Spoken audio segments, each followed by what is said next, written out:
Thank you for tuning into another week from Faulty Logics. This is the Raptors Den podcast. Here you have Dan, fantasy basketball guru with a collapsing team. And we also have my buddy Peter here, our token black guy on the podcast to make us legit.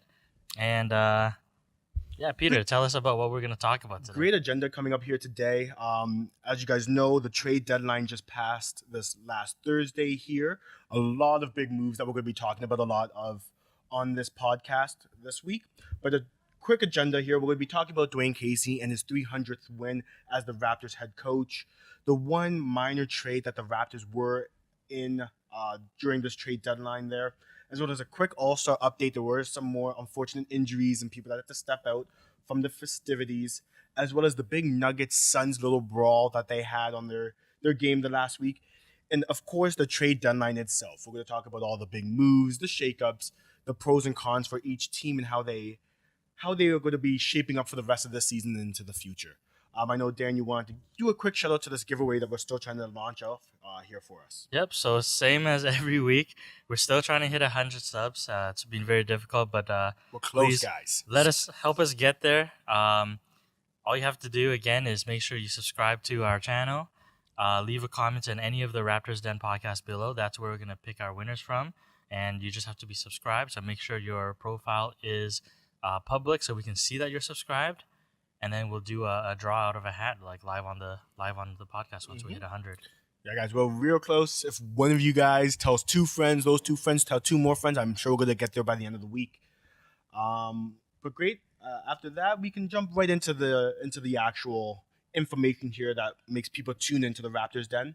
First of all, our Raptor shout out there. We have to give congratulations to our head coach, Mr. Dwayne Casey, for hitting 300 wins as the Raptors head coach. I do believe he's the only franchise coach to actually hit 300 wins. For us, yeah. For the Raptors franchise he's itself. Definitely the most winningest coach. Then again, it comes to his talent on focusing on defense, knowing that we have the offensive players to hit their shots when it's necessary, really focusing on defense, which has been the piece that's been missing for the Raptors franchise for the last couple of years before he came here. Absolutely. It helps that he has probably one of the best franchise players that he's coaching there with DeMar DeRozan, one of the best running mates in Kyle Lowry. Still, you can't take anything away from Dwayne Casey and how he changed the face of the organization in the 7 to 8 years that he has been with the Raptors. It's been an amazing situation to watch. I was glad it was in my generation there. How do you feel about Dwayne Casey on the coaching? I've said in the podcast before that I wasn't too big a fan of him because he's too defensively. He has too much of a defensive mindset. But we always knew Raptors have always been offensive teams as long as we've had the Raptors. Mm-hmm. We can always do it on the defensive end. It's more of the defensive end that we're struggling on. And Dwayne Casey has, I don't know, he's made us a really, really great defensive team. A stat that came up in the Phoenix, or not the Phoenix Suns. Who do we play today? Charlotte Hornets, yeah. One of the stats that came up is that right now we're sitting at number 2 in terms of point differentials in the game, following behind, I think, the Golden State Warriors and right ahead of the Houston Rockets. Yeah. So that obviously is paying dividends, and we're top of the East. Honestly, I think it's just a defensive-minded coach coming into the organization that has a clear system that he wants to run. There's a lot of people that come in, especially the coaches, because the Raptors had a big turnover in the coaches department in the last 10, 15 years before Dwayne Casey came. So we never really had someone that actually got to sit down, make a system, and see it grow within the franchise.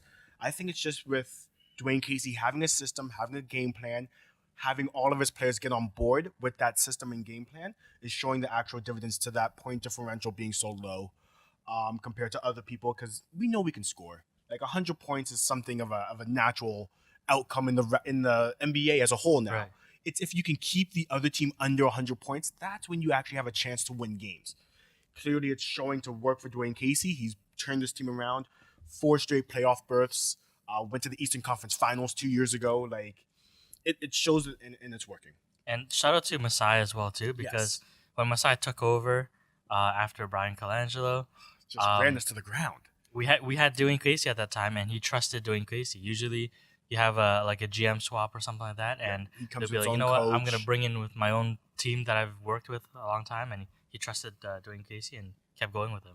And it's look where we working. are now. And it's working.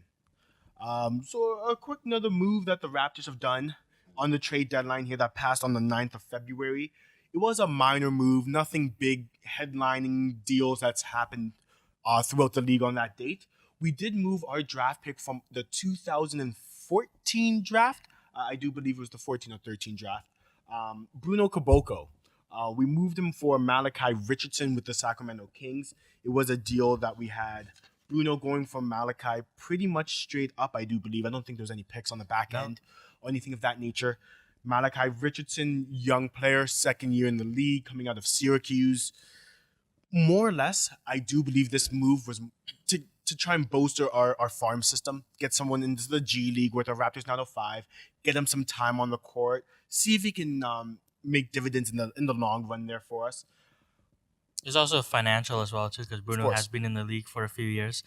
He's Coming up for a contract year Exactly, as well. So he knew he wasn't going to get paid to what NBA standards were, but he was expecting money. Yeah. Malachi Richards has a couple more years on his contract. We don't have to It's make a pretty commitment fresh. for him for a couple more years. So that's another benefit on the side end. I like what Malachi Richardson saw. This is his first game for the Raptors against the Charlotte Hornets. Came in for very garbage minutes. There was about 3 minutes left in the fourth, and the Raptors were just dominating the Hornets there. Didn't see anything bad from him. Yes, it was limited showing. Got a bucket here, a rebound there. Got lost in one defensive rotation with Ibaka. Growing pains. I'm sure that's going to happen. Yeah. Any team that you go to. Do you think this is going to help the Raptors in the long run, or how do you feel about the Bruno Caboclo actually finally moving on?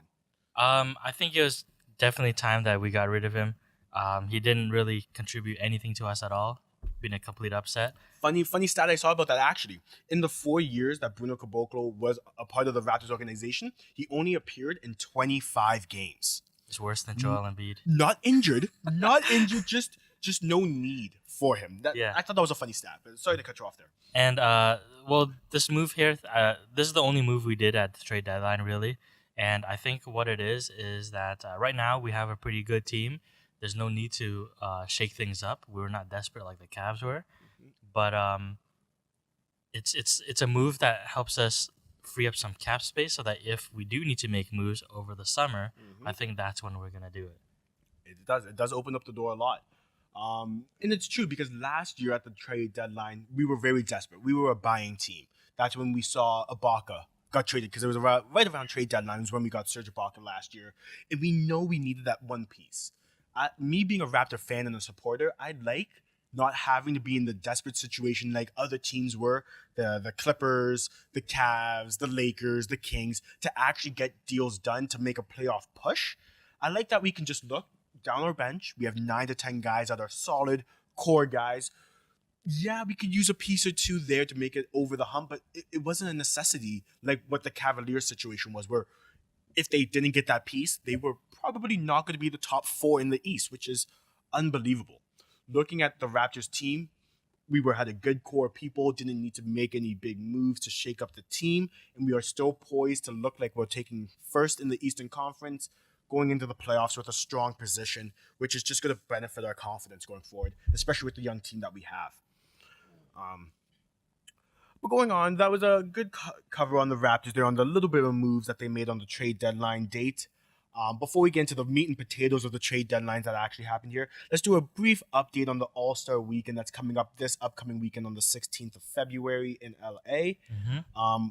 Another big shocking injury to a superstar on Team LeBron. And on Team Dan.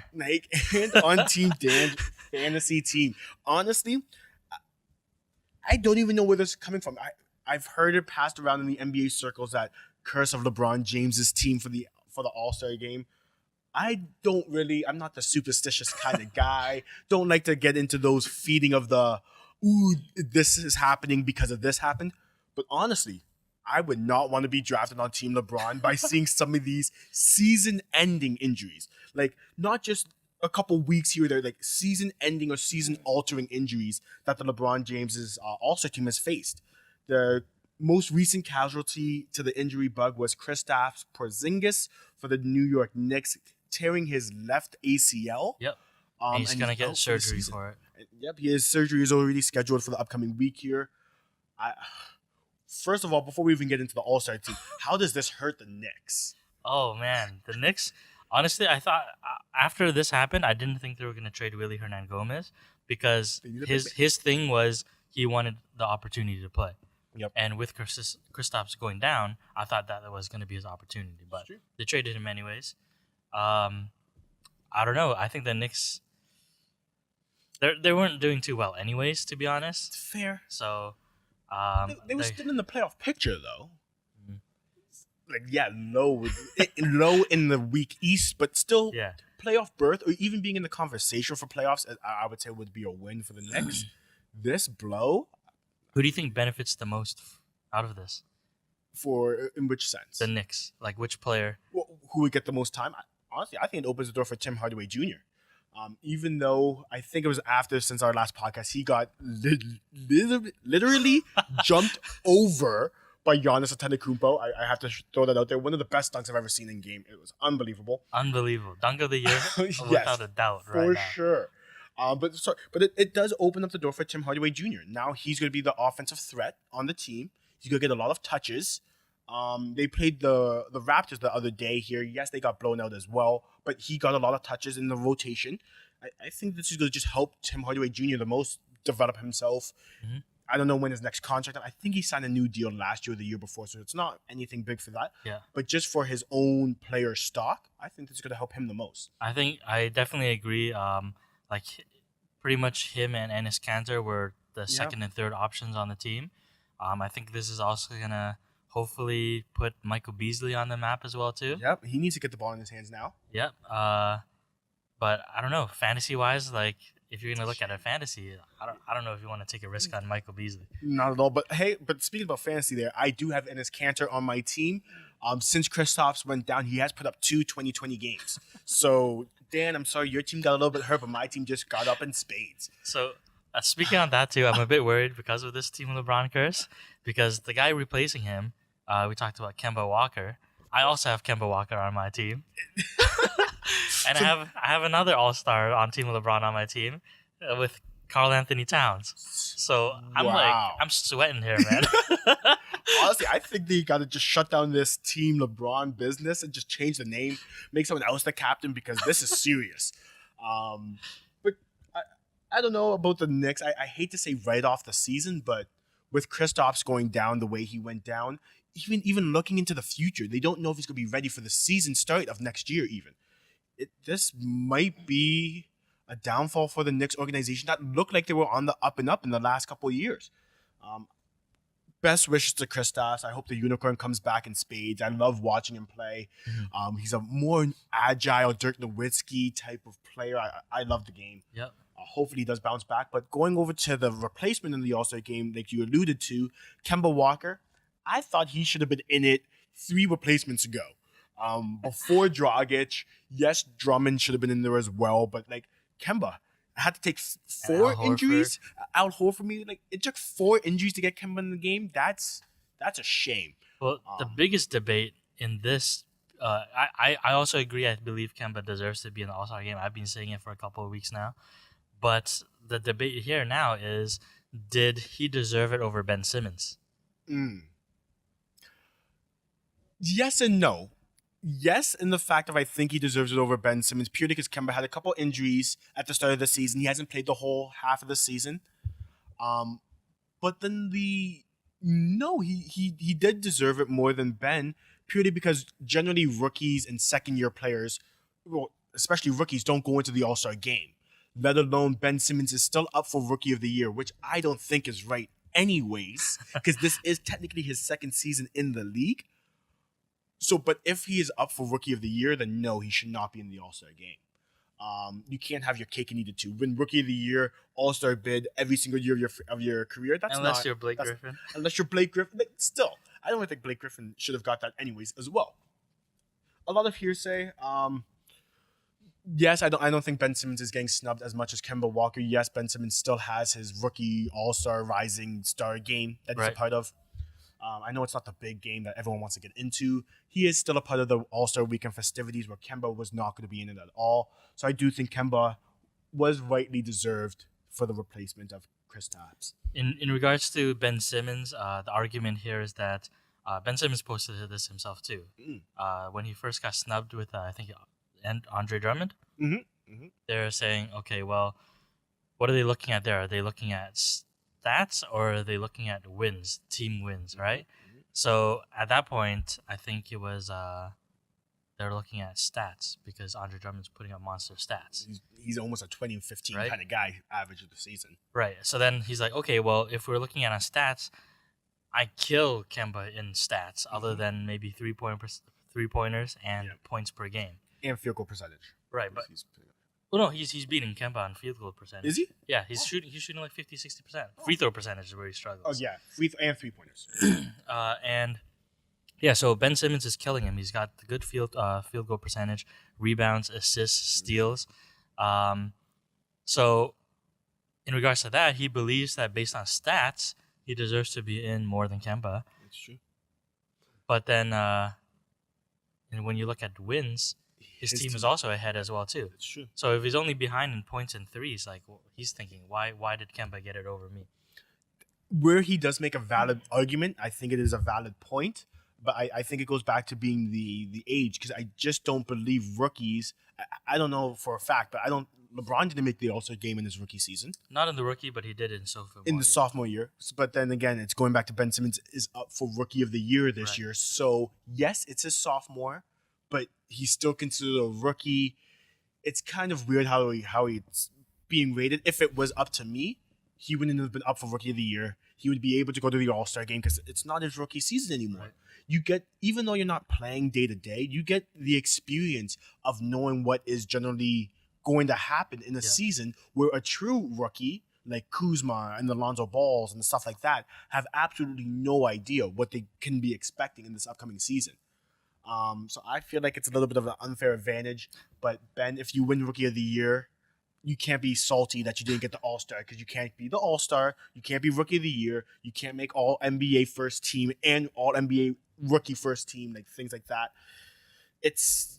I think for Ben, hopefully this is motivation. I think it is motivation because he recently has been balling out. Yep. I think Kemba getting into the All-Star lineup, being snubbed a few times, that was also motivation, because since then, in the past like 15 games, he's been putting up like 20, 30, couple 40-point games as well. Yep. Like he's balling out right now as well. So I think these kind of things are great to motivate these type of players. And hopefully if Ben Simmons had a 3-point shot, he would have been selected over Kemba easily. That's the one thing that he needs to improve on. And I feel I agree with that. I don't even think it's just a 3-point shot. I think it's just some consistency in the jumper outside the paint. Yeah. Like he has a very limited mid-range game. It's mostly getting into the paint or fast break. That's all he really has. So I agree. But Ben Simmons still has time to grow. So it's not going to be his only chance of making an All-Star game. Like he's almost going to be a guaranteed All-Star for the next 4, 5, 6 years in a row. Yeah, he's going to be there for a while. Yeah, so it's not like, oh, he misses it this year, this is my one shot. Like, it could very well be for Kemba or the Victor Oladipos or people like that are their one, get it while it's good. Their breakout season, Yeah. might never see it again. Exactly. But Ben Simmons, you are going to be a focal point in future All-Star games. You have to bide your time one more year. Moving over to the next All-Star replacement that happened. Unfortunately, the former NBA dunk champion, Aaron Gordon, he won it last year, I do believe. I think so. That last year's dunk contest was not one of the better ones. It had its moments, but it wasn't the greatest. But Aaron Gordon did get a hip flexor, which put him out of the running for this year's dunk contest, which is where he is going to be replaced by rookie Donovan Mitchell. Which is very exciting for a lot of fans, especially the Utah Jazz fans. He's been putting up highlight dunks week in, week out. I'm looking forward to see what this young kid has. Spider Mitchell. How do you feel about this replacement? Did they get it right? Did they get it wrong? Were there other people you were looking at? I think this is a very interesting one because, we know he can dunk. We know he can dunk in game. Yep.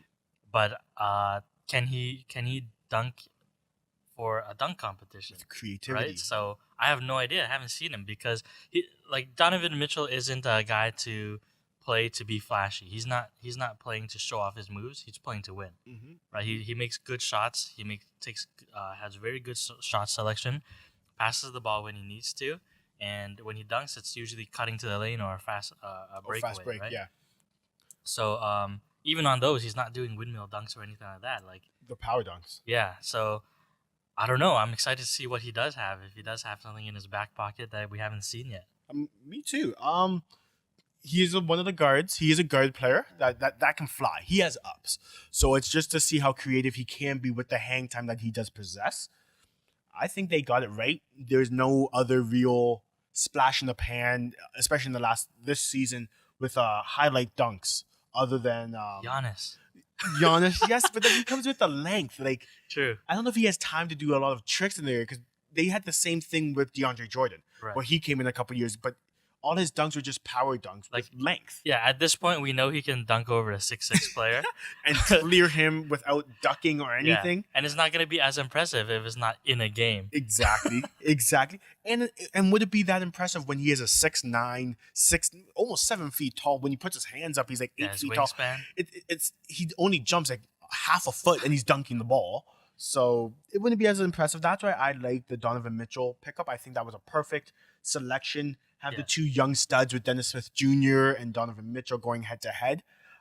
I can't wait for this dunk contest. I think it's going to be great. Unfortunately, I am missing my buddy Aaron Gordon. I thought he's going to be nice.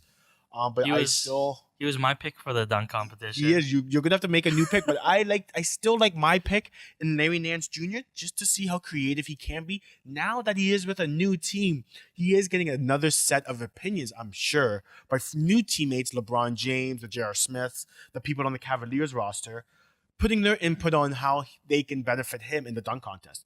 I think Larry Nance is just gonna be even better now after this deal. But now that Gordon's gone here, who do you have as winning the dunk contest this season? Oh man, I think I'm gonna have to agree with you guys and say it's gonna be Larry Nance Jr. Like that guy's super athletic. No love for the young guys. We got Dennis Smith. We have Smith Jr. We have Mitchell. No, I'm a big fan of these power dunks, and like when it comes to power dunks, it's Mitchell and Larry Nance Jr. Who's the last guy there? Like we don't even talk about him. No, that's true. It's Aaron Gordon. I can't even remember. It was supposed to be Aaron Gordon, Donovan Mitchell's new. I can't remember who's the last guy. We have it in the notes somewhere on the paper. But yeah, so if give me 2 seconds, we can definitely figure this out. Point is, I don't know. I feel like maybe even Zach LaVine. Zach LaVine looks good right now. He could have came in. He wasn't in the the regular picks. However, but I think it's going to be actually we can't find our note here. Who's the last person here? So definitely, guys, you got to send out a comment there so we can follow up next week there. However, I do believe it was supposed to be Larry Nance, Dennis Smith Jr., Aaron Gordon. Yeah, no clue who that last guy is. Not at all. But yeah, I don't know. It doesn't matter. I was gonna say I don't think we were gonna pick him anyways. No, neither do I. I still think it's gonna be Larry Nance Jr. Was it Laurie? No, I don't think so. But whatever. Yeah, that's okay. But moving on, still excited for the dunk contest as a whole. 3-point contest is usually what I'm looking forward to as well. But I know we talked a lot about the All-Star game in this last podcast as well. We can move on to a quick segment here that I know that, Dan, you want to touch base on a little bit, was the Troy Daniels fight. Troy Daniels and the Will Barton fight on the Phoenix Suns Denver Nuggets game that happened earlier last week there. Yeah. Let you take it away there, Dan. So I'm gonna break the story down into multiple parts. Some of them is not even gonna be relevant. But first of all, it has to do with the Road Tripping podcast with Channing and Richard Jefferson. So if you guys don't know what that is, originally they were both Cavaliers and they started this podcast last year, and they pretty much do it in a hotel room when they're on a road trip. And since Richard Jefferson got traded to the Nuggets, he started doing the podcast, continuation of the podcast from the Nuggets road trips. Road trips and stuff. And recently, he had a segment with Mason Plumlee, Will Barton, Gary Harris, and Will Barton was he was chirping off and talking a lot of smack on the podcast, basically saying everyone on the Phoenix Suns team should be in the G League except for Devin Booker and TJ Warren. I'm sure he meant Tyson Chandler in that as well, but I don't believe he said it. But sorry, continue there. So because of his comments here, and they faced the Phoenix Suns, I think yesterday or something like that. I guess during the game, there's a lot of smack talk going back and forth to the point where Will Barton rushes Troy Daniels, and there's like a scuffle. Let's just say that a lot of those Phoenix Suns people took that comment personally. How could you not take that personally? And that would make me start doing a little bit of trash talking in the next game that I would see those Denver Nuggets on the court. So yeah, some people take an exception to the comments that were made on the podcast. Definitely took it the wrong way, where there was an altercation on the court between Will Barton and Troy Daniels. The grittiness, I expect it from a player like Will Barton, who is a very gritty player, high flying. I thought it was definitely called for. Being if I was a Phoenix Suns player, you're taking shots at me, I'm going to take shots back at you at the court. I wouldn't have expected him to blow up the way that he did. But I thought it was good basketball to watch. I was entertained. I like it. Will Barton, I picked him up after dropping Kristaps Porzingis, so hopefully, like, he's gonna at least play to equal to what comes out of his mouth at least. Mm-hmm. So I love it, and the good thing about the road tripping podcast is that it's an outlet for players to say whatever the hell they want. They're what is it called? They're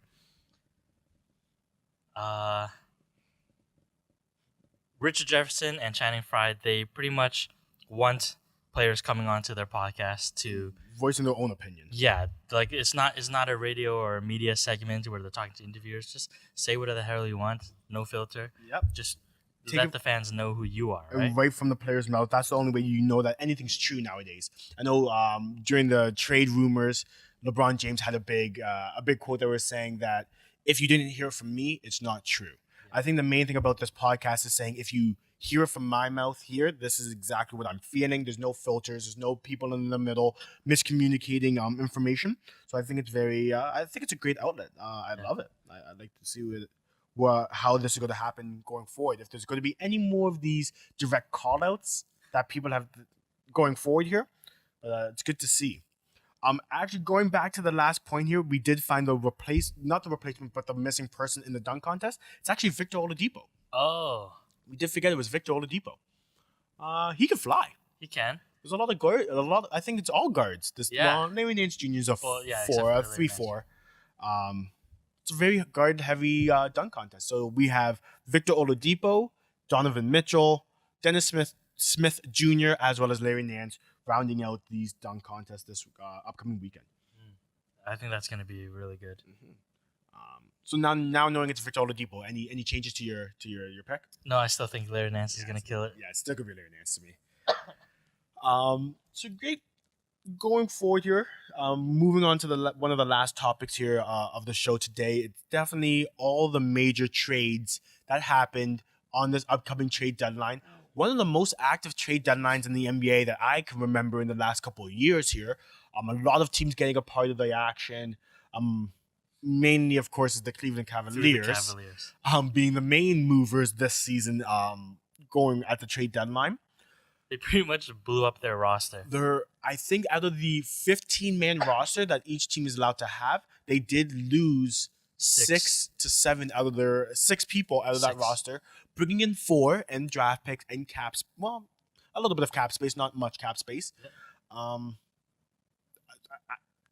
Just to start off, all the Cavs movements, yay or nay? Did you think it benefited them or not? Well, starting off with the most important one, in my opinion, was Channing Frye to the Lakers. Because my biggest worry here was what's going to happen with the Road Tripping podcast.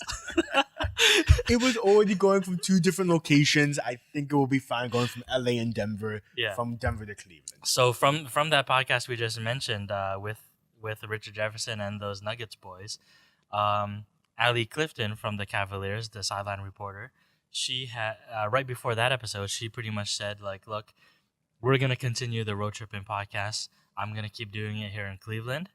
And no pressure on Channing, but we'll see if he continues to do it out in Hollywood. Mm. So we have no response from Channing yet. We'll see if he does.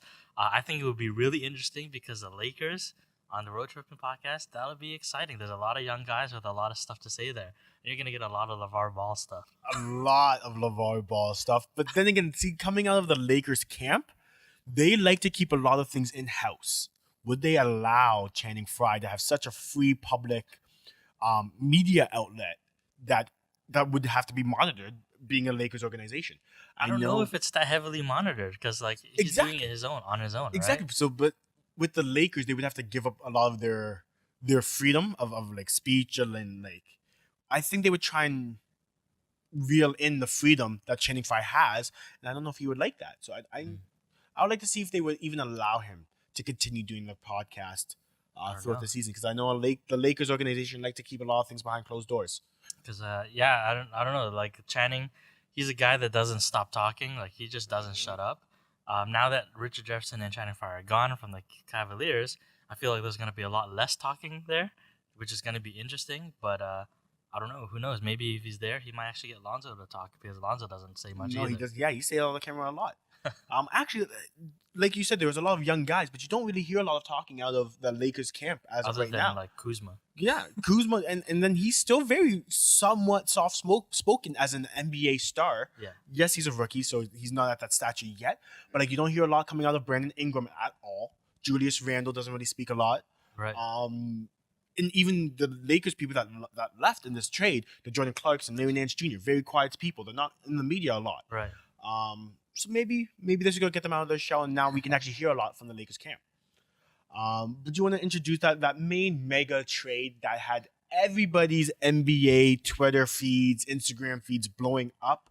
Was this mega deal that was between the Cavaliers, the Lakers, as well as the Sacramento Kings? Yeah. So, And the Jazz. like I said, Channing Frye went to the Lakers. Along with Channing Frye, they got Isaiah Thomas, who was the big piece coming from the Kyrie Irving trade over the summer. Yep. He's already played his first game with the Lakers at this point. Yep. Played a really good game as well too. Good offensive game. I don't know about defensively. He's still kind of slow out there. And but I mean, this is very interesting because the past 15 games that he had with the Cavaliers, he was struggling, shooting like 30-something%. And it wasn't up until really the last game that he had with the Cavaliers where he was starting to hit his shots. Right? And I don't know, the whole situation, were you surprised that IT got traded? If you told me at the start of the season, by trade deadline, Isaiah Thomas was going to get moved again, I would have called you a damn fool liar. Like, no way. Impossible. 100% no way. He was in the MVP talk last season, coming off an injury, yes, but he was still a very good player. No, I would have said you were a liar. In the last 2 weeks, with what he's been saying about the organization, it was a no-brainer he had to get moved. If you didn't move him here now, you would have to sit with him all the way to the playoffs. And if that kind of negative attitude was going in the playoffs, no way the Cavaliers were coming out of the East. He definitely, as I don't know who said it, but one of the NBA players there, he was like, he pretty much talked himself into a trade. He really did. Talked himself out of town. He did. And all that locker room drama and stuff like that with Kevin Love, I feel like it was going to be one of those two. If they're not working together, somebody has to go. Yes. There's all those rumors about guards not on the same page, new guards, old guards. We see Iman Shumpert also get traded. Yep. Jay Crowder's gone. There's a lot of speculation that Tristan Thompson and JR were going to get traded. JR stayed. So did Tristan. So was it between IT and JR? With maybe IT taking up too much of the ball, JR not getting his shots? JR's been hitting his shots recently. Yeah. I think you hit the nail right on the head there. I do believe that this drama had to be addressed. And now with these moves, I think it's a clear example who was involved in this drama inside the locker room. Because when 6 people get shipped off, you can tell there was 2 to 3 bad apples in that bunch. One person that we didn't really talk about there, as well as a guard that could have been in the ref, Dwayne Wade. Yeah. Dwayne Wade also got moved as well. He could have been butting heads with J.R. Smith, especially because they've already butted heads at the start of the season about coming off the bench, who was the starter. That could have been a feeding into the fight. Isaiah Thomas was trying to look for shots. Amon Shumpert took a backseat to all of these players as well. Jay Crowder wasn't really what they were expecting from the deal in Boston. They really wanted a 3-and-D where he just wasn't there for him. I think with Jay, the situation with Jay was that they brought him over because of his defensive mind. And the thing is, with defense in the Cavaliers, it seemed like they didn't have any defense at all. Because it's a system. Right? So, especially coming out of Boston, because like Isaiah Thomas not being a strong defender, this isn't news. This is evident. Like we knew this was happening even his days in Boston or even before that in Sacramento. But the reason why he was still an MVP candidate last year in Boston, as well as Boston being number one in the East, the system that they were playing in. Yes. The Marcus Smart. You could trust your teammates to help you. To be there behind you when you needed it. Marcus Smart, a great system defender. Jay Crowder, great system defender. Avery Bradley, great system defender. So the reason, it's just that it got escalated, Isaiah Thomas' defensive inabilities, because he's not in a good system. Mm-hmm. So having Isaiah Thomas and Jay Crowder come from a great defensive system to this, and now people are pointing fingers like, oh, these guys are pylons on defense. No, they were always good defenders. They still are decent enough defenders if they're put in the right system, where the Cavaliers have no system. It's give the ball to LeBron and let him create. Right. And the way that the Cavaliers were playing defense, they had so many veterans, and the veterans in their head they're lazy. They're not playing as hard defense man to man, and they're pretty much playing expecting to get help. Yep. Like, you know what, we're just gonna direct them into help, and people are not rotating to help. Yep. And now with the whole team change up with these younger guys, these younger, hungrier guys, I think that's gonna help a lot with their defense. And on Jay Crowder's point, I don't think his defense is bad. I still think he can bring back that Boston defense, but if he's the only one playing defense and he's looking at the rest of the team like, what the hell are these guys doing? Like, why is he going to try so hard, right? Agreed. So I think that's what it was with Jay Crowder. Agreed. But I think it's going to be, especially with the youth that the Cavaliers just got injected into their team, I think this is going to help them with their their needs. One, because like to your one point, they are shading their guys into help and waiting for help to come. But when you have no real rim protectors, other than Tristan Thompson, who's getting 15 minutes a game maybe, who's going to be there for your help? No one's there who's hungry for defensive help. Right. So them leading it to the man in the middle, but no one's in the middle, that's where they're getting beat. Yeah. Like you said as well, they're veteran guys who are trying to save energy on the offensive end because they are very an offensive-minded player, right. Offensive-minded team. I think this new youthful insurgence into the Cavaliers is going to pay dividends, not for just this year, I think for years to come. Plus, these guys that have been brought in, they're longer, they're taller. Yes. Athletic, youth. I saw another stat here. The average age of the 6 players that got shipped out of the Cavaliers was average, I think it was 32, 33 years of age. God.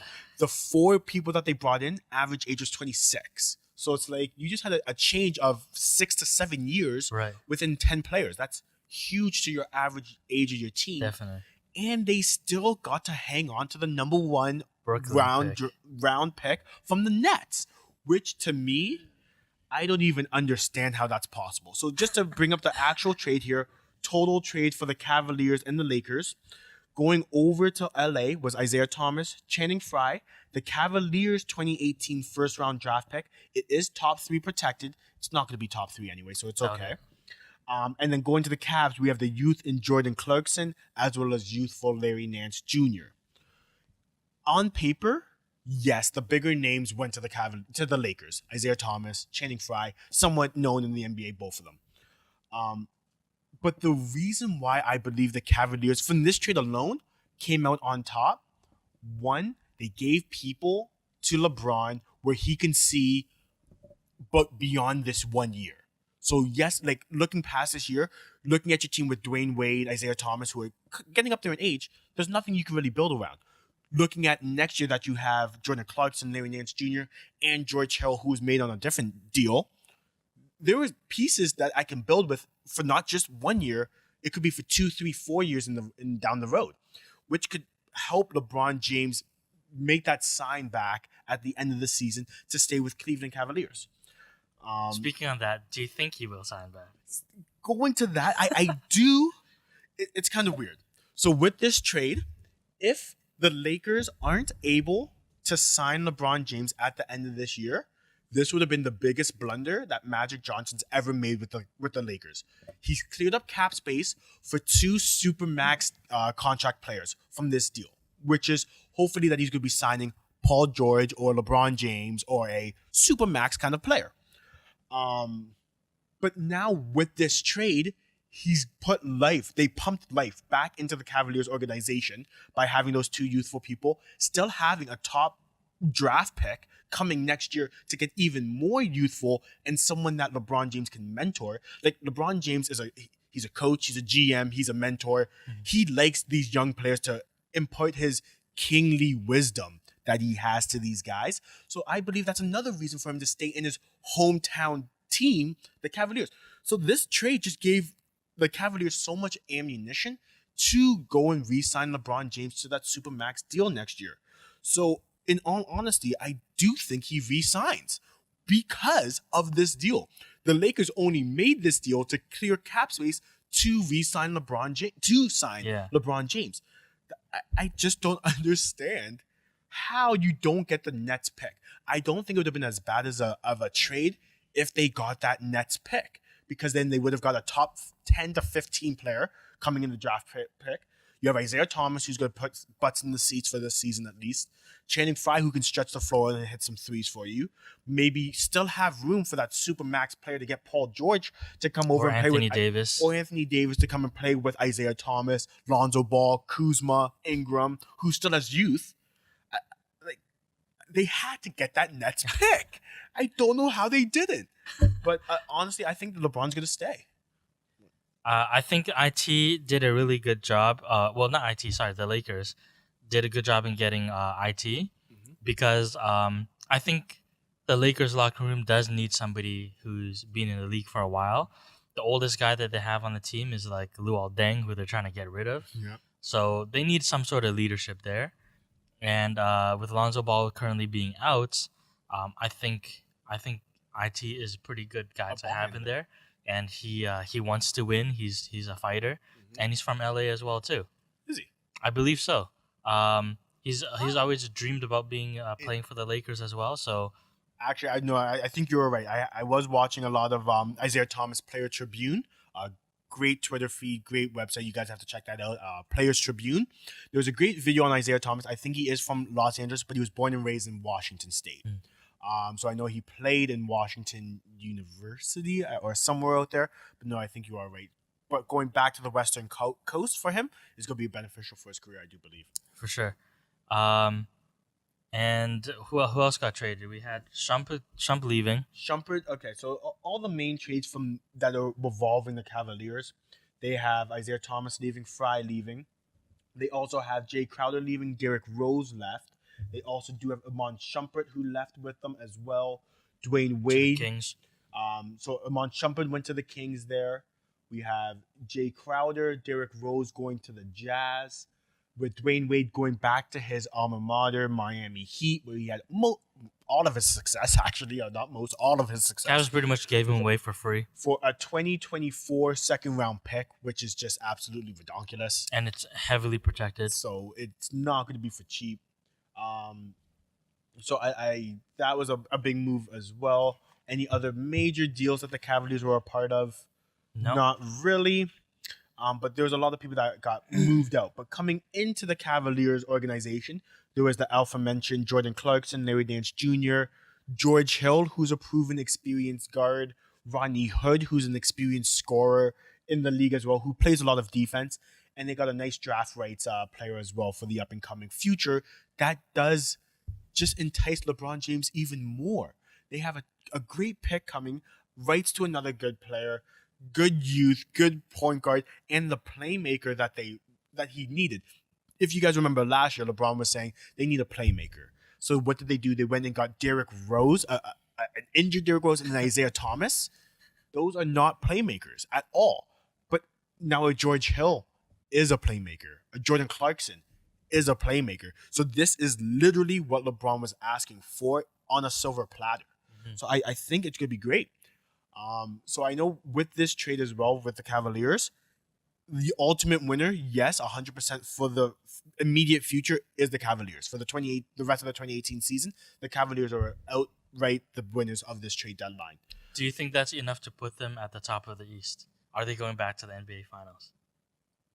Even without this trade, I would say yes, because you have LeBron James. No matter what, if you have LeBron James on your team, you have a shot to go to the conference finals. He's proven it for the last 8 years in a row. Speaking of which, like, I think the most interesting thing ever was that one game that they had on Thursday.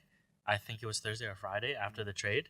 Um, LeBron James was basically playing with starters Jose Calderon, Yep. Jetty Osman, J.R. Smith, Tristan Thompson. A blown up team. They had That Corver, Jeff Green, basically those guys and a couple of bench guys they played at the end because they won by a blowout. Yep. And like I think 6 of their guys scored in double digits.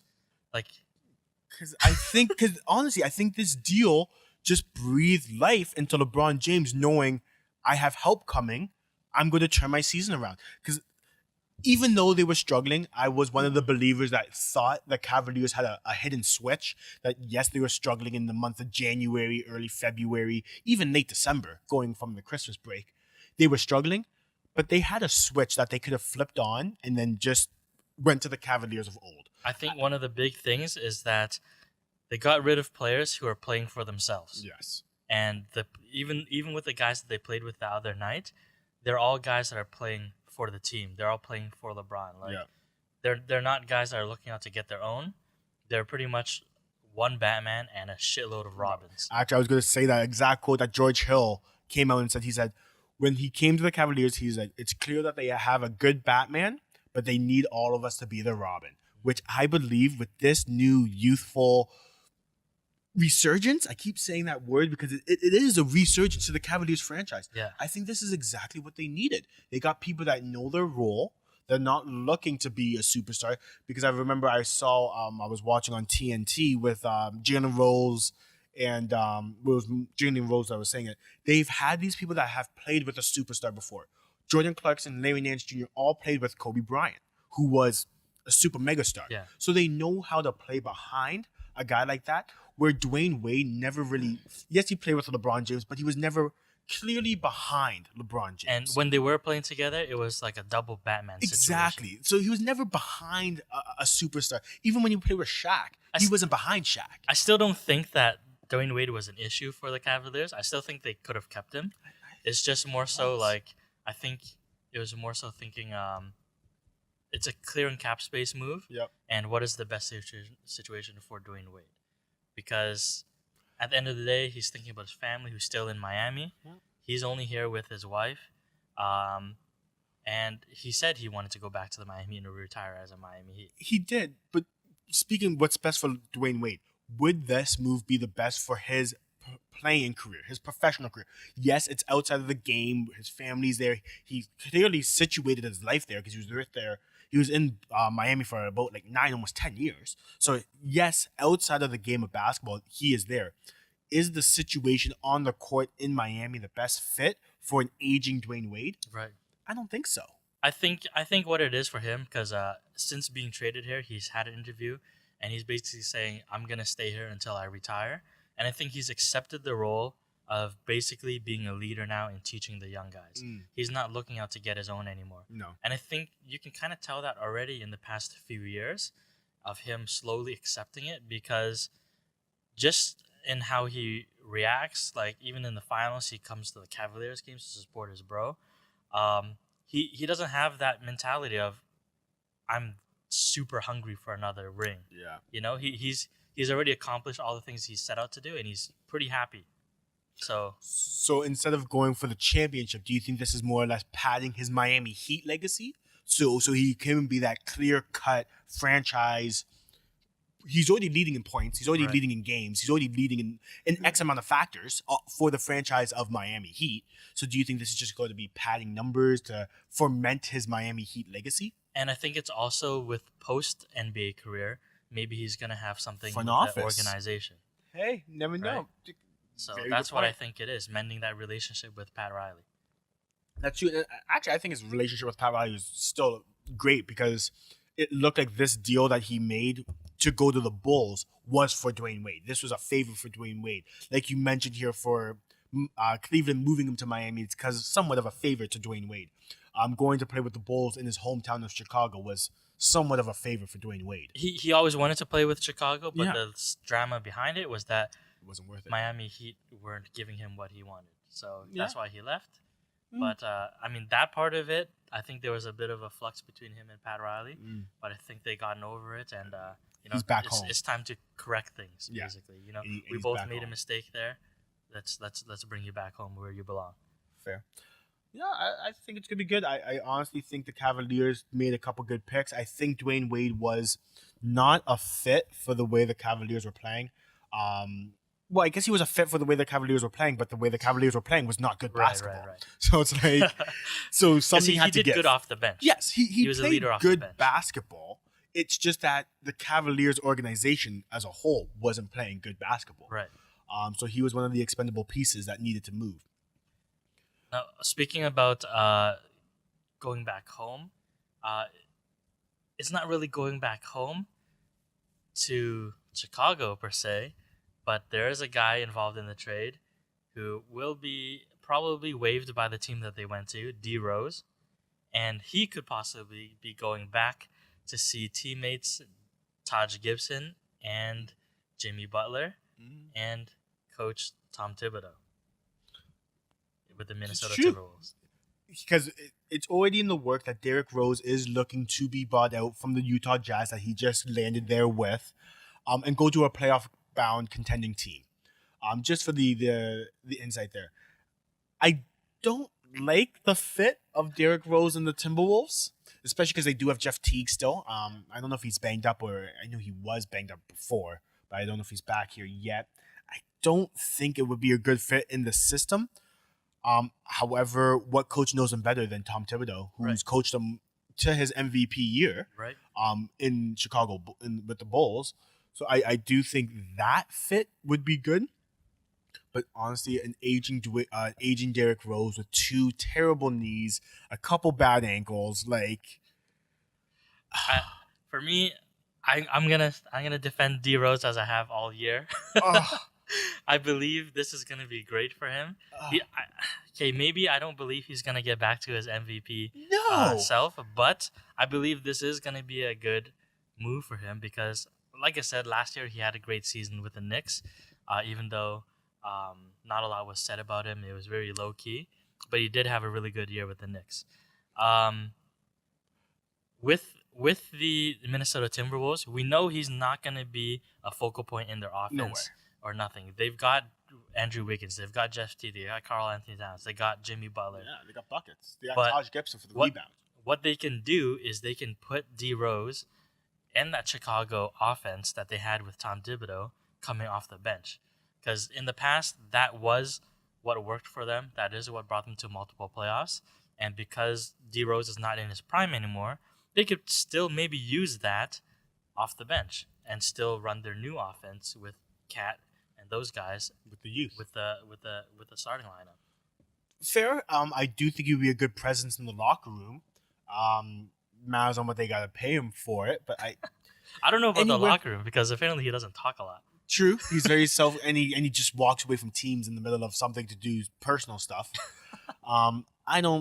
I loved Derrick Rose. Don't get me wrong. When he came out of Memphis, he was the man. Yeah. He won the Rookie of the Year. He won an MVP in his first 5 years. Youngest He MVP. was a G. Now, Derrick Rose, I love you, bro. I would not put my GM career on the line to pick up a Derrick Rose that hasn't really done. He had a quiet year in the Knicks last year. The Knicks as a whole had a pretty mediocre season last year anyways. I wouldn't go out of the way to pick up Derrick Rose. I wish him the best.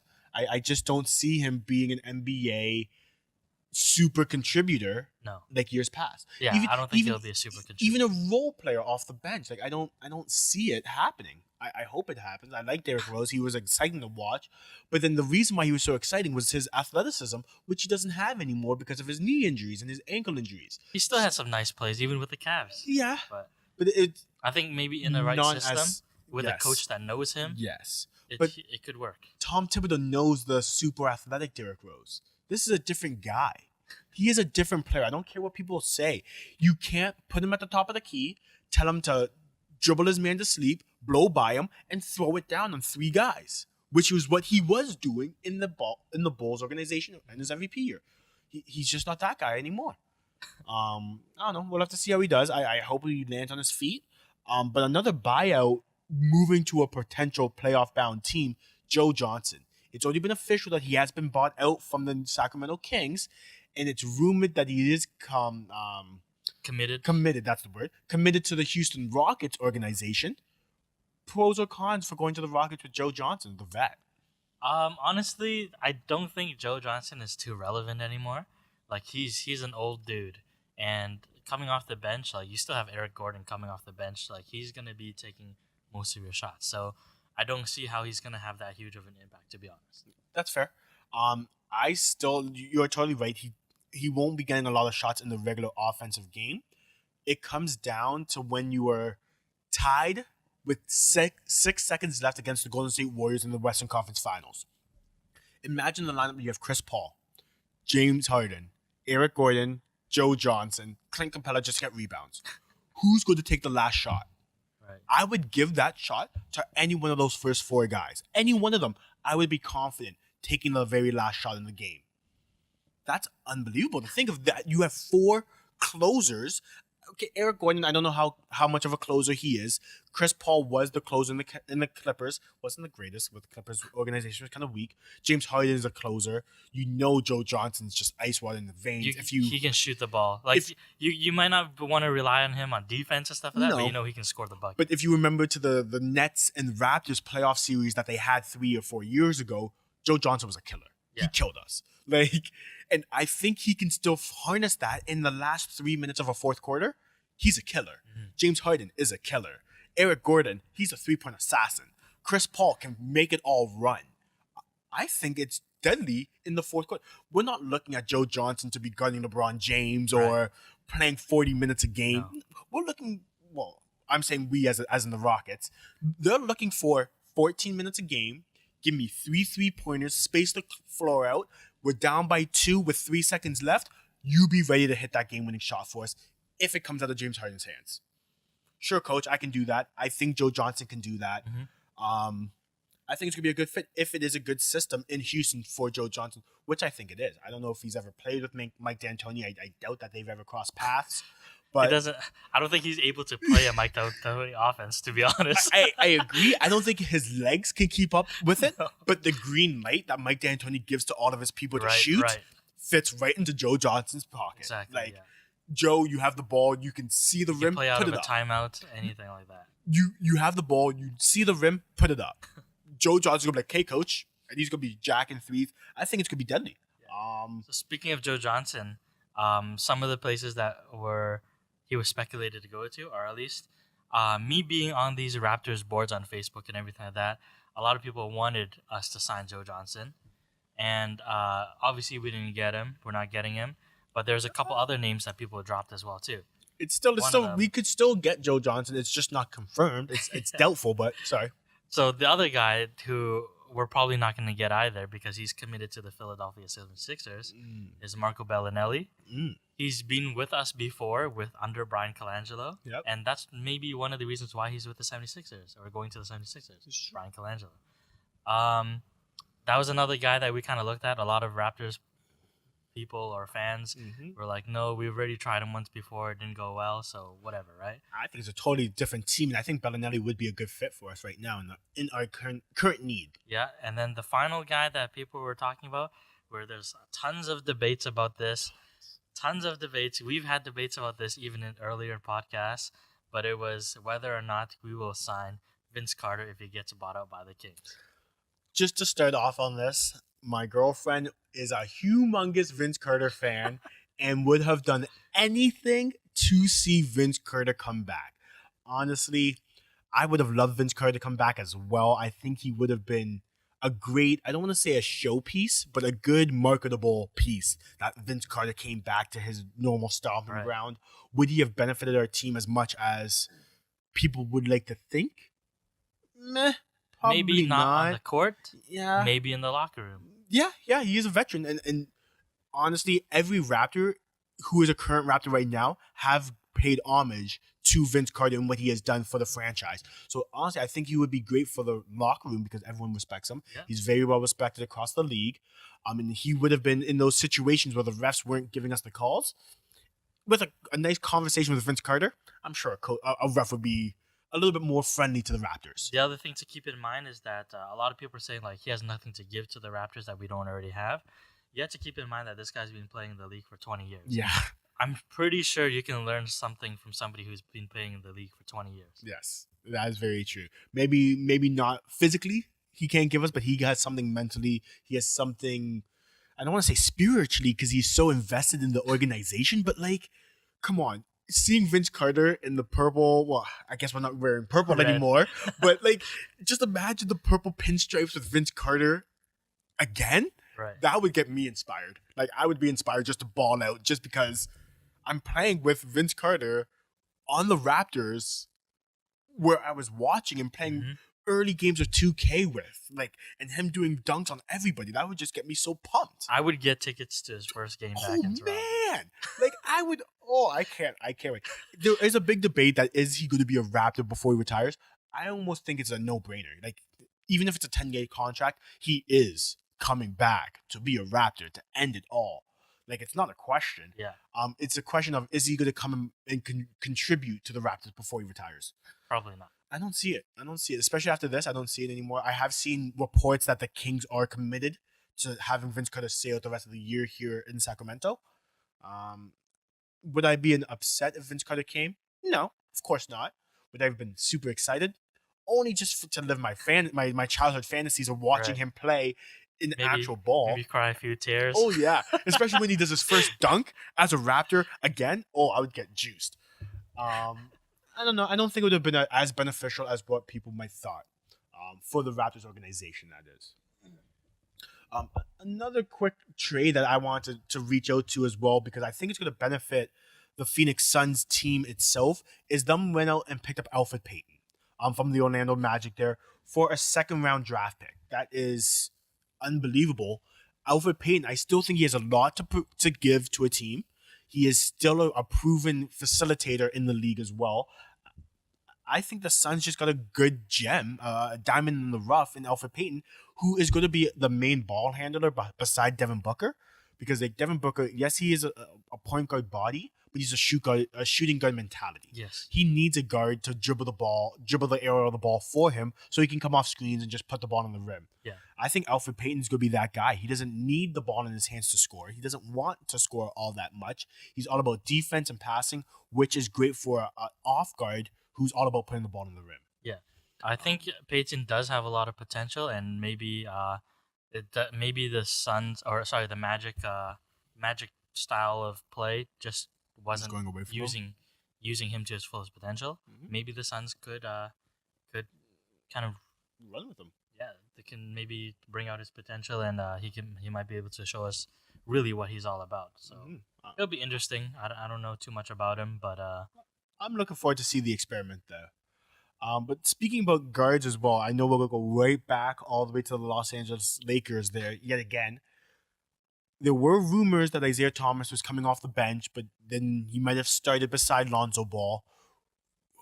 What would be your take if Lonzo and Isaiah Thomas both started on the court together? Would it be good, bad, indifferent? I'm kind of indifferent because I don't really care about the Lakers this season. They're trash, to be honest. That's fair. That's very fair. That's very fair. But I don't see why they can't play together. I mean, you can have, like, Lonzo does all these other things too. Like, he's not a scorer. No, and he's a big guard too. Yeah, he wants the ball in his hands because he does make plays and passes, and he might not be able to do that with Isaiah Thomas handling the ball, but he's still there making other plays like getting people in position, Rebounds, rebounding, assists. steals, blocks, Yeah. those types of things. He still has an impact on. Um, so yeah, I don't know. It's interesting. About starting, I think I'm indifferent in the starting because at the last 5-6 minutes of the game in the fourth quarter, they're both going to be on the court anyways together. But I think it would be a good fit purely because Lonzo Ball is a bigger guard. He's 6'4", 6'5", as a point guard with a ball handling skill, where Isaiah Thomas is significantly short. He's like 6'1", 6'2", maybe. And he doesn't like to have the ball in his hands anyways. So I think having Lonzo Ball bring up the ball, who's a great facilitator, a great passer, to feed off of Isaiah Thomas is going to be great for him, purely because Lonzo can still guard the two guard. Isaiah Thomas can guard the point guard and still have good matchups and still be able to have someone that can feed Isaiah Thomas in transition, going up and down the court, banging threes. I think having IT on the court is also good for them because, like I said, they're a young team and they don't have a lot of presence. So having IT come off there, that's a guy that you need to keep your eye on, and that might create more space for Alonzo to hit his shitty jumper. It's that's all he needs is more space, more repetition, I believe. But and like you were saying, Isaiah Thomas has experience. They went to the Eastern Conference Finals last year. Yeah. He's been to the playoffs. He's played against LeBron and with LeBron. If anyone knows more about LeBron James, it would be Dwayne Wade. Like, that's the only person that would know more about LeBron than LeBron himself. Would be Isaiah Thomas or maybe Kyrie and Kevin Love. But I think it's a great move. I think the Lakers are going to benefit off of it there in spades. Yeah. But other than that, there's not much more that we'd have to touch base on. I know I wanted to do one more touch base on Markelle Fultz. I heard there were reports that Brian Colangelo is thinking about potentially shutting him down for the rest of the season. I'm not too sure if you saw any of these reports there, Dan, you being your super Sixer fan. I have seen some of these reports, and unfortunately, I saw a video today of Markelle Fultz taking some short-range jump shots. Okay. And he fucking airballed it. Ooh, yeah. Markelle Fultz, three-point contest. So the thing right now is, the question is, we all know that he has a broken shot. We all know that he tried to change his shot. The question is, did he change the shot because of the shoulder injury, or did the shoulder injury cause him to change his shot? So that's the question that the Philadelphia 76ers are asking right now. And the thing is, with the new shot, apparently what it is, it's he has to rebuild muscle memory on the shot, which he does not have right now. And that is a big problem. Comes with repetition and practice. Yeah, there are a couple of times where you see him shoot and the shots look good. And then today you see him shoot mid-range or short-range shots and airball those.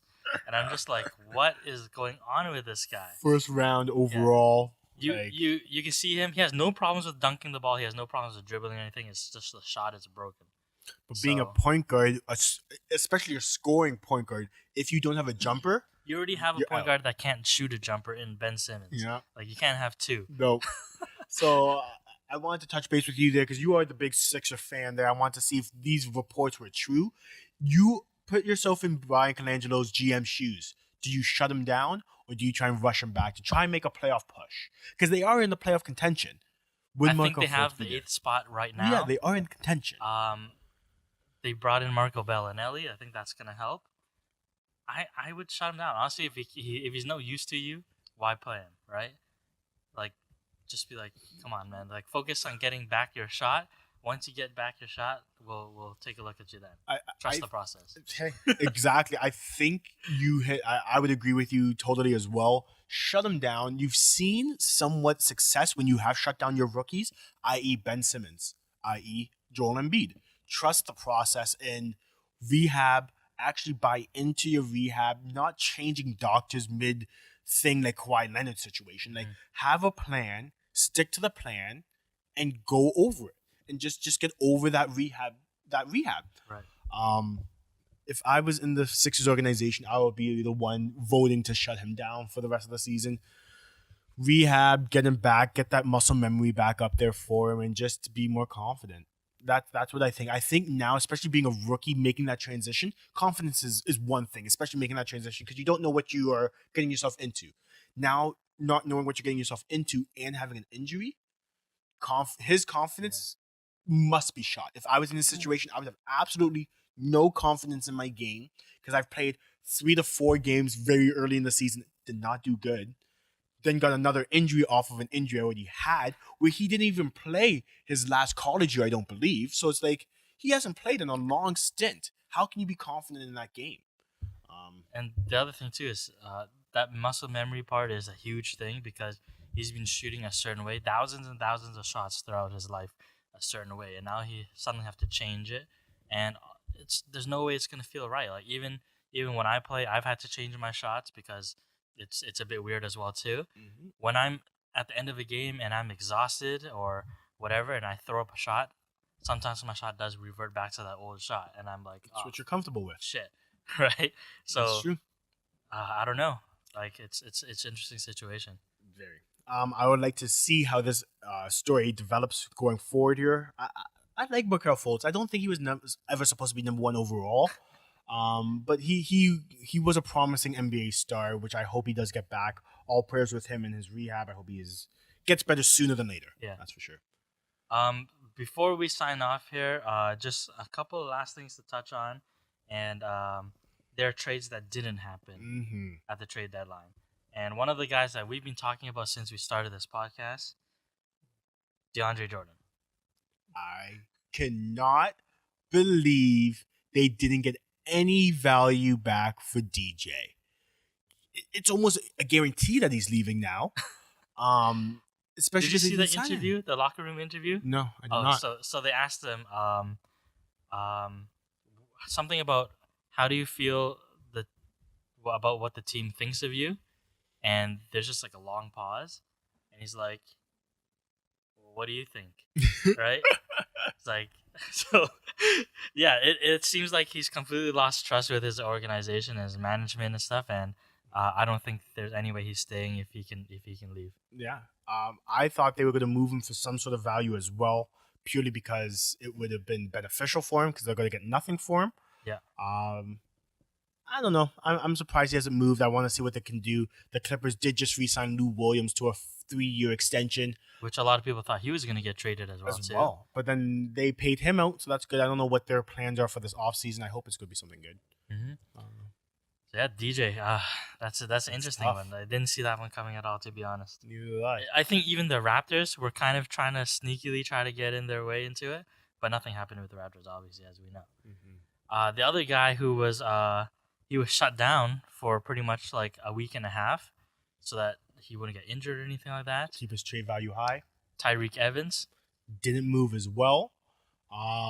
It's a shame. I like Tyreek Evans. I think he's gonna be reestablished on this team. I think he's gonna be fine. The good thing about him staying on Memphis is that he has been producing on Memphis. Mm-hmm. I have him. I know that I'm not gonna lose any value out of him now. Mm-hmm. But I mean, what the Memphis Grizzlies wanted was a first-round pick out of him, and they couldn't get it. So you know what? They're gonna keep him. Why not? He still has value to give him. Exactly. Another one that I thought that might have happened, just because of all the drama in the locker room, was John Wall. I thought there was a potential that he could have got sent off. I know you were alluding to that in former podcasts. I don't believe that they would have got anywhere near the value of what John Wall pre-injury would have given him. There was no way they would have got anything of value for John Wall. I thought it was going to be a wasted attempt. So that's probably the reason why. Plus, now that he's injured, no one wants him. So I think that would be the reason why he did not get moved. So one of the questions I have, this might be a stupid question on my end, but after the trades, they're supposed to do a physical and everything, right? So if a guy's injured, like Kevin Love, John Wall, are they untradeable because of that? Because technically, the other players can't even play until they pass their physical, right? That's true.